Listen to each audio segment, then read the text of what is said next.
நமஸ்காரம். ஓம் மகா ஸ்ரீஷர் குரு அகத்திய குருவே நமக. இன்றைக்கு நம்ம ஒரு குருவின் அருள் அப்படின்ற தலைப்பு கீழே பார்க்க போகிறோம்.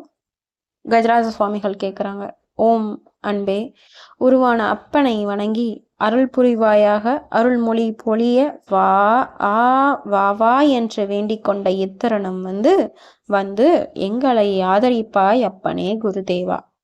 மாமுனிவர் அகத்தியர். அன்புக்குரிய என் மக்களே, ஆண்டவனின் அருளை பெற்று ஆறுமுகனை வணங்கி சிவனையும் தாய் அன்னையும் தினந்தோறும் கும்பிட்டு துணை காட்டி ஆறுமுகனையும் வணங்கி நீர் அவர்களுடைய அன்பையும் பெற்றீர் அன்றோ.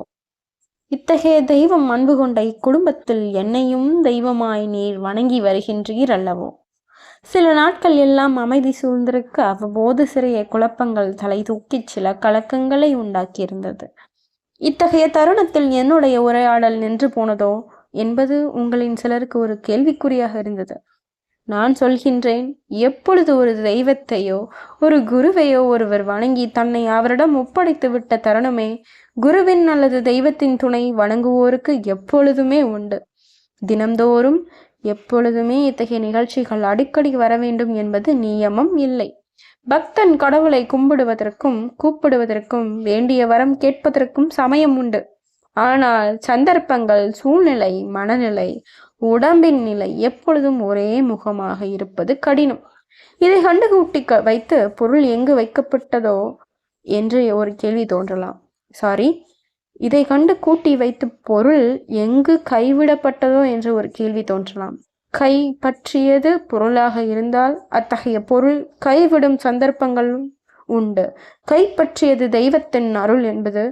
ஆனால் அத்தகைய பொருளை அவர் பிடித்து செல்ல முடியும். தெய்வத்தின் அருள் கையில் பிடிபடும் பொருளோ அல்லது கலந்து போகும் பொருளோ அல்ல. மேலும் நான் இங்க என்ன சொல்ல விரும்புறேன் அப்படின்னா, சில சொற்கள் எல்லாம் நீங்க ஆழ்ந்து 2 தடவை படிச்சா அதோட உள்ள அர்த்தம் மிக மிக ஆழ்ந்து எழுதியிருப்பாங்க ஐயா. ஐயனோட அகத்தியமே தமிழ், அப்படிதானே? நம்மளோட தமிழ் மொழிக்கு நம்மளோட தந்தை தாய் நம்மளோட அகத்திய பெருமான்.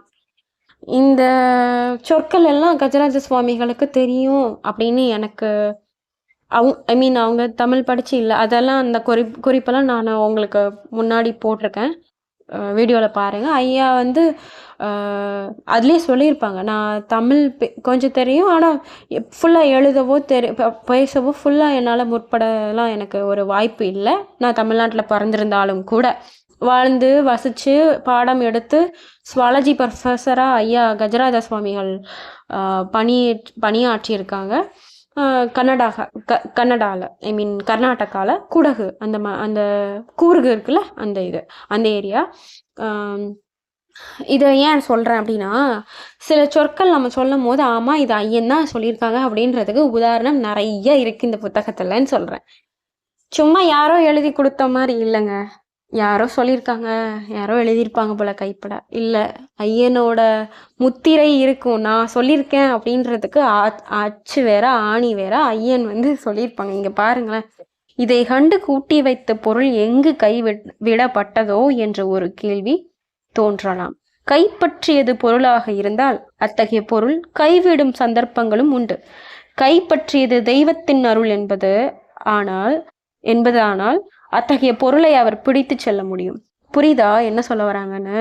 நம்ம ஏதோ சும்மா ஒரு மெட்டீரியலிஸ்ட் திங்கை நம்ம பிடிச்சிருந்தோம் ஒரு ஆன்மீக பாதையில் அப்படின்னா அந்த பொருள் சில சந்தர்ப்பங்கள் சூழ்நிலையில் அந்த பொருள் கைவிடும் சந்தர்ப்பங்களும் உண்டு.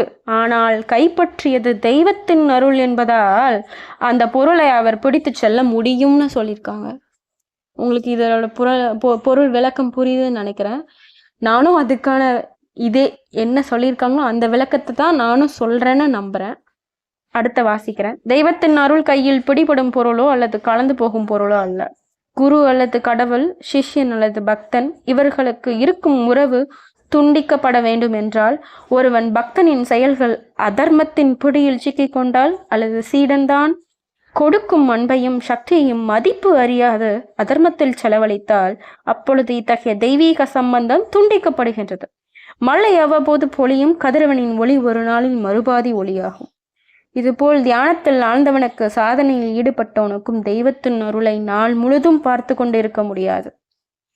தனக்கென்று ஒரு உடல், உடலுக்கென்று வாய், கண், நாசி முதலான பஞ்சேந்திரியங்களும் உண்டு. இதுபோல் தனக்கே உரிமையான மனம் என்பதும் மனப்போக்கு என்பதும் உண்டு. இவைகளும் தம் காரியத்தில் அவ்வப்போது நியமங்களுக்கு தக்கது போல் செயலில் ஈடுபட வேண்டும். இப்படி இல்லாவிட்டால் தெய்வீக உணர்ச்சியில் எப்பொழுதுமே ஈடுபட்டு கொண்டும் சம்சாரத்தின் வேலைகளிலும் ஈடுபடுவதும் ஒன்றுக்கொன்று முட்டிக்கொள்ளும். ஆதலால் சம்சாரத்தில் இருப்பவன் எப்பொழுதுமே ஒரே சமமாக தியானத்தில் அமர முடியாது. அது அவசியமும் இல்லை. எப்பொழுது உண்மையான சந்நியாசம் எடுத்துக்கொண்டு உங்களுக்கும் பிறருக்கும் நூல் இலையை போல் ஒரு சம்பந்தத்தை மட்டும் வைத்துக்கொள்ளும் வாய்ப்பு கிடைக்கின்றதோ அன்று எல்லாம் மறந்து தியான நிஷ்டையில் அமர்ந்து தன்னால் முடியும் நேரம் வரை தியானத்தில் ஆழ்ந்து வரும் வாய்ப்பை அடைகின்றீர்கள். இது உலகத்துக்காக கொடுத்த உரையாடல், வழிபாடு. ஐயா எவ்வளவு அழகா சொல்றாங்க பாத்தீங்களா? நம்ம அநேகமா நம்மளுக்கு சில நேரங்கள்ல சில வினாக்கள் நம்ம மனதில் எழும்பலாம். நம்ம பண்ணிட்டு இருக்கோம், பேசிட்டு இருக்கோம். சில சமயங்களில் நம்மளால தியானம் பண்ண முடியாது, ஒழுங்கா பூஜை பண்ண முடியாது. ஒரு ஆயில்யம் நட்சத்திரம் வர்றதுன்னா பல நேரங்கள்ல நான் மறந்து போயிருக்கேன். சில நேரம் வியாழக்கிழமை நம்மளால ஐயாவை பார்க்க முடியாது, குருவை தரிசிக்க, குரு பிரம்மா குரு விஷ்ணு அந்த ஸ்லோகத்தை கூட ஒழுங்கா நம்மளால தியானிக்க முடியாம போகலாம். இப்படி இருக்கிறப்போ என்னை விட்டுட்டாங்க ஐயா அப்படின்னு நினைக்கிறது தப்பு. எப்போ ஒரு சிஷ்யனுக்கும் ஒரு குருவுக்கும் முழுமையா அந்த உறவு தகர்த்தப்படுது அப்படின்னா அவன் அதர்மத்துல செய்யறப்போ, அதர்ம காரியங்கள் செய்யறப்போ அந்த அந்த அவனுக்கும் குருவுக்கும் இருக்கிற சம்மதம் முழுமையா வேற இருக்கப்படுதுன்னு சொல்றாங்க. அதனால ஐயோ என்னை விட்டுட்டாங்களோ கடவுள் அப்படின்னு எந்த சூழ்நிலையும் நீங்க நினைக்காதீங்க. ஆனா அவங்க என்ன சொல்லியிருக்காங்களோ அதை முழுமையா ஃபாலோ பண்றதுக்கு முயற்சிங்க. கண்டிப்பா கடவுள் உங்க கூட தான் இருக்காங்க, குருவும் உங்க கூட தான் இருப்பாங்க, வழி நடத்துவாங்க.